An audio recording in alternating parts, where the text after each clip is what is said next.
खुशियाँ जीवन बदलने वाली कहानी। एक शादीशुदा जोड़ा था। शादी होने के कुछ सालों तक तो सब ठीक चल रहा था।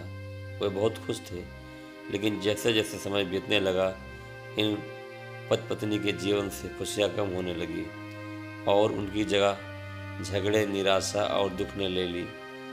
पति पत्नी एक दूसरे से काफ़ी ज़्यादा प्रेम करते थे, इसलिए वे चाहते थे कि उनका जीवन फिर से पहले की तरह खुशियों से भर जाए। दोनों अपना जीवन पहले की तरह बनाने के लिए कोशिश करने लगे, लेकिन उनकी लाख कोशिशों के बावजूद उनका जीवन वैसा नहीं हो पा रहा था जैसा वो चाहते थे। जब ज़्यादा बड़ा बदलाव नज़र नहीं आया, तो दोनों ने अपने कुलगुरु के पास जाकर इस समस्या का समाधान पाने का निर्णय लिया। वे अपने कुलगुरु के पास पहुँचे और उन्हें अपनी समस्या के बारे में विस्तार से बताया। उनकी बात अच्छे से सुनने और समझने के बाद कुलगुरु ने उन्हें एक उपाय बताते हुए कहा कि अगर आप दोनों किसी ऐसे जोड़े को खोज लेते हो जो संपूर्ण रूप से खुश है, तो उसके कपड़े का एक टुकड़ा ले लेना। बस उसी दिन से आपका जीवन बदल जाएगा और आपको वैसा जीवन मिलेगा जैसा आप चाहते हैं। पति पत्नी इस उपाय को सुनकर खुश हो गए। उन्हें लगा यह अच्छा है, क्योंकि उन्हें ऐसे जोड़े को तलाश करने में ज़्यादा समय नहीं लगेगा जो पूरी तरह खुश हो, और साथ ही साथ उन्हें थोड़ा घूमने का भी मौका मिल जाएगा। इस जोड़े ने सोचा, सबसे ज़्यादा सुखी जोड़ा वही हो सकता है जिनके पास धन धान की कमी ना हो। इसलिए उन्होंने सबसे पहले अपने राजा और रानी को मिलकर उनसे पूछना बेहतर समझा कि क्या वो संपूर्ण रूप से भी खुश हैं या नहीं। दोनों ने किसी तरह राजा और रानी को एक बार उनसे मिलने के लिए राजी कर लिया। जब वो दोनों राजा रानी को मिलने गए, तो उनका काफ़ी अच्छे से स्वागत किया गया और खाने पीने को भी अच्छे से अच्छा खाना खिलाया गया।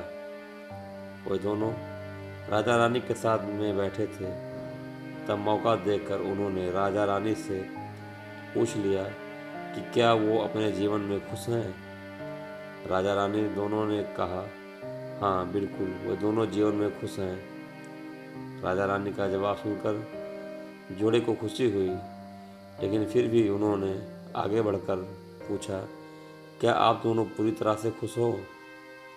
यह सवाल सुनकर राजा रानी के चेहरे पर थोड़ी सी उदासी छा गई।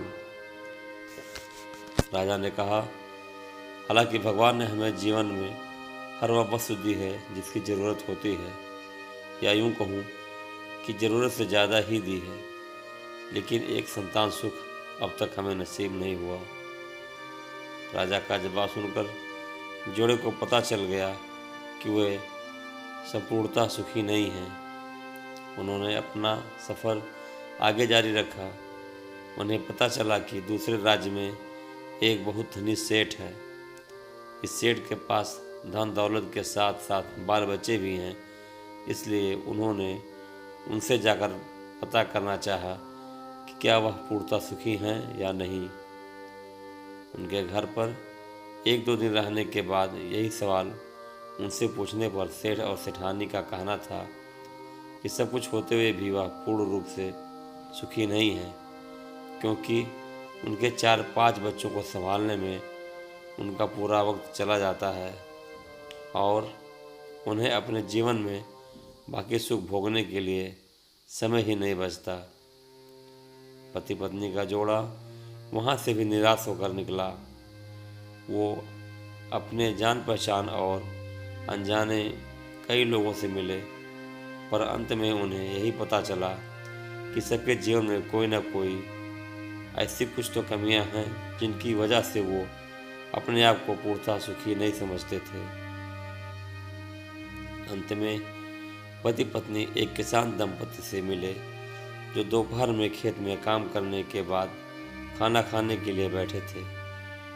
उनके चेहरे पर जो बेफिक्री और शांति उन्होंने देखी, वो पहले किसी के चेहरे में नहीं देखी थी। जोड़े को लगा कि शायद अब उनकी तलाश खत्म हो जाएगी, किसान पति पत्नी के पास जाकर दोनों ने उनसे पूछा कि क्या वो अपने जीवन में खुश हैं। किसान और उसकी पत्नी ने कहा, बिल्कुल वो खुश हैं। जोड़े ने किसान से अपना अगला सवाल भी किया कि क्या वो जीवन में पूर्णतः खुश हैं। किसान ने मुस्कुराते हुए कहा, बिल्कुल, दुखी होने के लिए उनके पास कोई कारण ही नहीं है।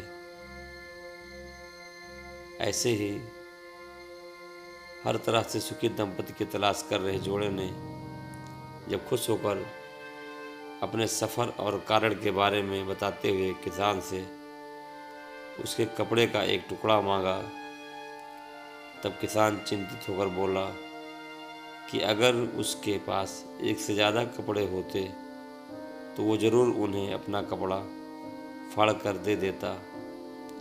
इसका मतलब था कि किसान भी पूरी तरह से खुश नहीं था, क्योंकि उसको चिंता थी कि अगर उसका कपड़ा फट गया तो अगले दिन क्या पहनेगा।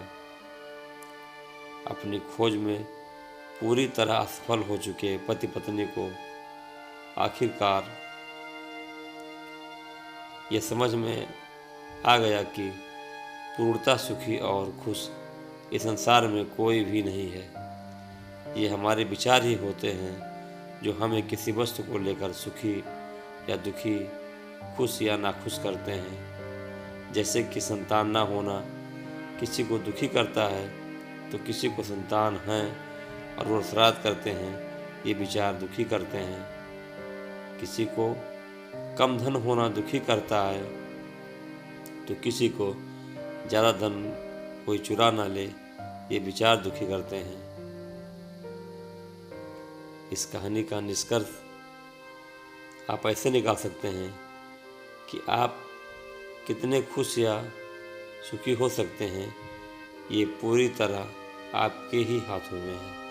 आप जितने चीज़ों के या सिचुएशंस के प्रति सकारात्मक विचार रखते हैं, आप अपने आप को उतना ही सुखी और खुश होने में मदद करते हैं।